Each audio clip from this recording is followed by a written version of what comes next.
ചോദ്യങ്ങളുണ്ട്. അവയവദാനത്തെ സംബന്ധിച്ചുള്ളൊരു ചോദ്യമുണ്ട്. അതിന്റെ ചോദ്യം 2 ഡൈമെൻഷൻ ചോദ്യമാണ്. അതിന്റെ ഒരു ഭാഗം എനിക്ക് ഒന്ന് പഠിച്ചതിന് ശേഷം മറുപടി പറയാൻ പറ്റുള്ളൂ ഇൻഷാ അല്ലാഹ്. മൊബൈൽ ഫോണിൽ നമ്മൾ ഖുർആൻ ഡൗൺലോഡ് ചെയ്താൽ അത് മൊബൈൽ ബാത്റൂമിൽ കൊണ്ടുപോകാൻ പറ്റുമോ? അതിനെ സംബന്ധിച്ച് ഉലമാക്കൾ അത് ചർച്ച ചെയ്തിട്ടുണ്ട്. ആ വിഷയം ആ പ്രോഗ്രാം ക്ലോസ് ചെയ്തിട്ടേ കൊണ്ടുപോകാവുന്നതാണ്. അതിൽ പല പ്രോഗ്രാം അത് ഓപ്പൺ ചെയ്തിട്ട് കൊണ്ടുപോകരുത്. അതിന്റെ ആ വിൻഡോ ക്ലോസ് ചെയ്തതിനു ശേഷം എന്ത് ചെയ്യാം, കൊണ്ടുപോകാൻ പറ്റും. ഇനി അതല്ല, കൊണ്ടുപോകാതെ പുറത്തു വെക്കാൻ പറ്റുന്ന ഒരു അവസ്ഥയാണ്, വീട്ടിലൊക്കെയാണ്, പിന്നെ അതാണ് ഏറ്റവും നല്ലത്.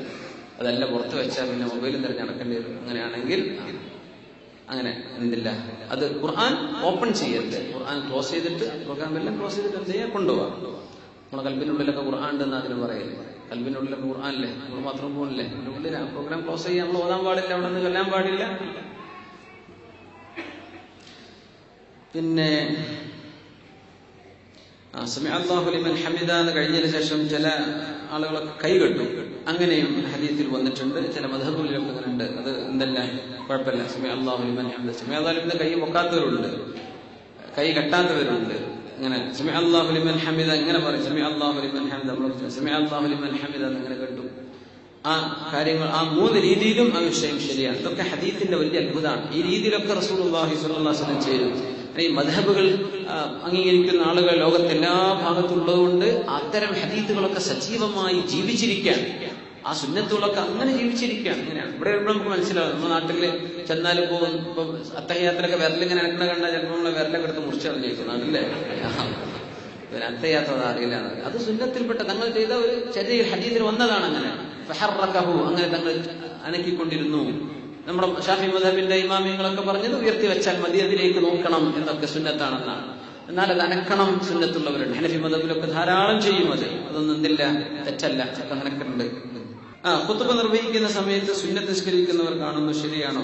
ഖുതുബ നിർവഹിക്കുന്ന സമയത്ത് മുത്ലഖ് സുന്നത്തുകൾ നിസ്കരിക്കാൻ പാടില്ലെന്നാണ്. നേരെ മറിച്ച് ഖുതുബ നിർവഹിച്ചുകൊണ്ടിരിക്കുന്ന ഇമാം മെമ്പറിലാണ് നമ്മൾ കയറി ചെന്നപ്പോ നമ്മൾ തഹിയ്യത്തുൽ മസ്ജിദ് നിസ്കരിച്ചിട്ടില്ല, പള്ളി കയറുമ്പോ സുന്നത്ത്, അല്ലെങ്കിൽ ളുഹറിന്റെ 2 റക്അത്ത് ഇതിന് മുമ്പുള്ള 2 റക്അത്ത് സുന്നത്ത് നിസ്കരിച്ചിട്ടില്ല, അത് നിസ്കരിക്കുന്നതിന് വിരോധമല്ല, കുഴപ്പമില്ല. പക്ഷെ അവിടെ വെറുതെ സുന്നത്ത് അങ്ങ് നിസ്കരിച്ചുകൊണ്ടിരിക്കുക ചെയ്യാൻ പാടില്ല.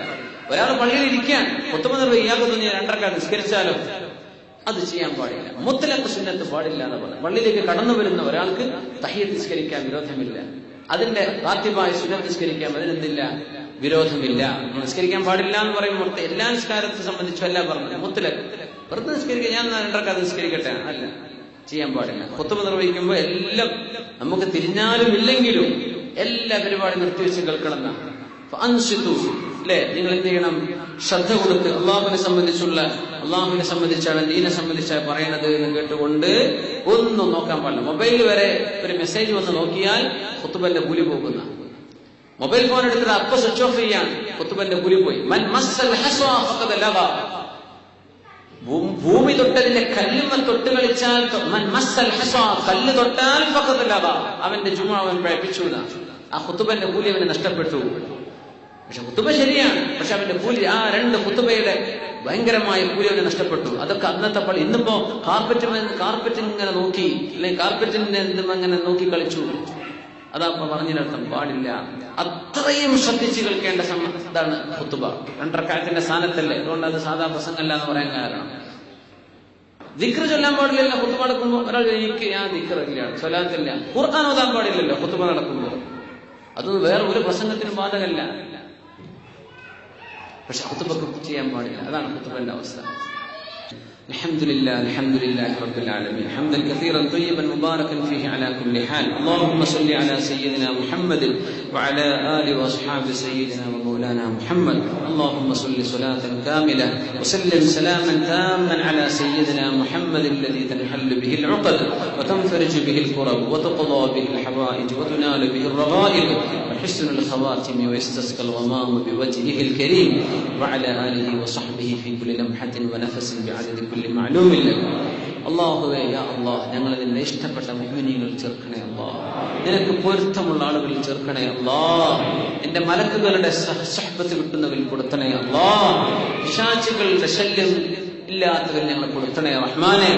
റഹ്മാനായ റബ്ബേ, ഞങ്ങൾ ഇടപെടുന്ന എല്ലാ വിഷയങ്ങളും നിന്റെ നാമത്തിലാക്കി തരണേ പടച്ചവനെ. ഏത് ദൃഷ്ടാന്തം കാണുമ്പോഴും നിന്നെ ഓർക്കുന്നവരാക്കണേ അല്ലാഹ്. ഭൂമിയിലും ആകാശത്തിലും ചെടികളിലും സസ്യങ്ങളിലും പഴവർഗ്ഗങ്ങളിലും ധാന്യങ്ങളിലും എല്ലാം